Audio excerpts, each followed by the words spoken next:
For most people, January 6th happened for a few hours. For those of us who were in the thick of it, it has not ended. That day continued to be a constant trauma for us literally every day.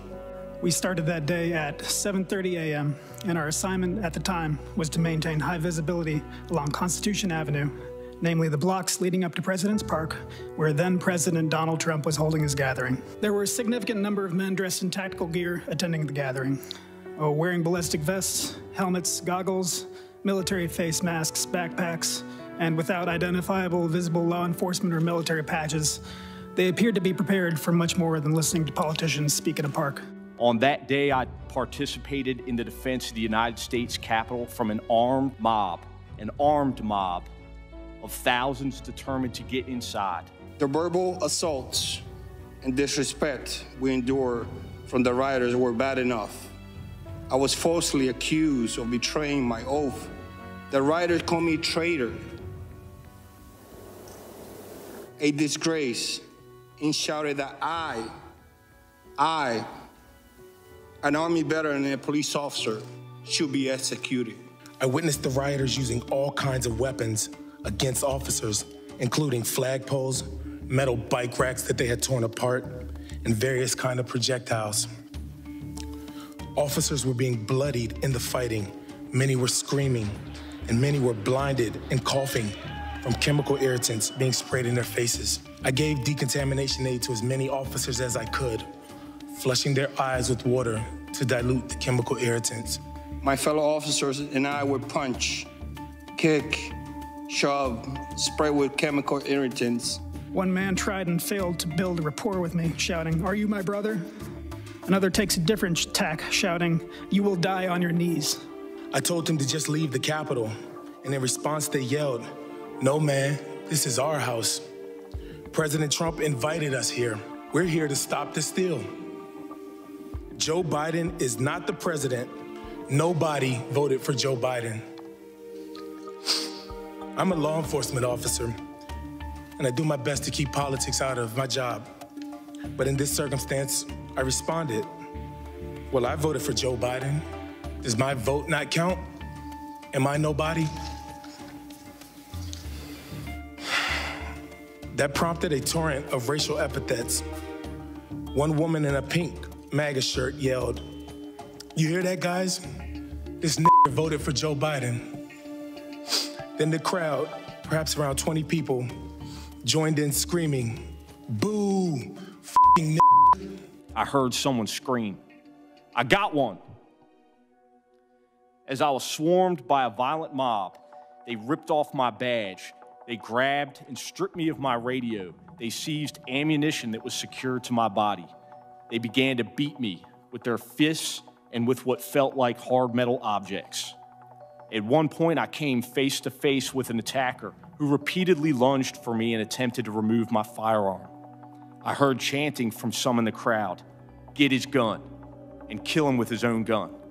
I was aware enough to recognize I was at risk of being stripped of and killed with my own firearm.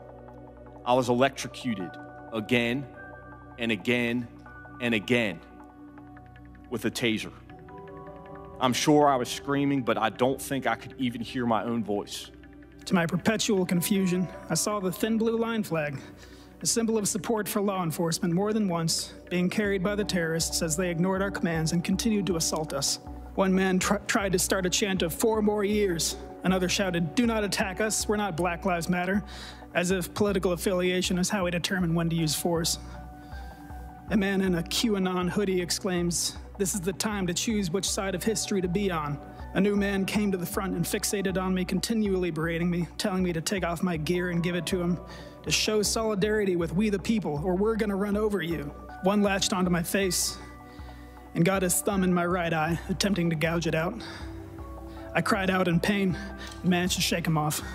I could feel myself losing oxygen and recall thinking to myself, this is how I'm going to die, defending this entrance. During the assault, I thought about using my firearm on my attackers, but I knew that if I did, I would be quickly overwhelmed.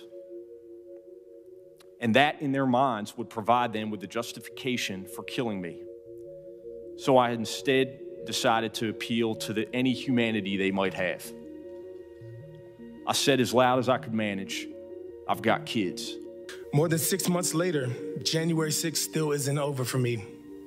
I've had to avail myself of multiple counseling sessions from the Capitol Police Employee Assistance Program, and I'm now receiving private counseling therapy for the persistent emotional trauma of that day.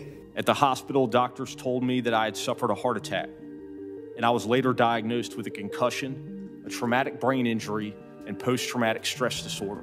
There are some who express outrage when someone kneels while calling for social justice. Where are those same people expressing the outrage to condemn the violent attack on law enforcement, the Capitol, in our American democracy? What makes the struggle harder and more painful is to know so many of my fellow citizens, including so many of the people I put my life at risk to defend, are downplaying or outright denying what happened. I feel like I went to hell and back to protect them and the people in this room. But too many are now telling me that hell doesn't exist, or that hell actually wasn't that bad. The indifference shown to my colleagues is disgraceful.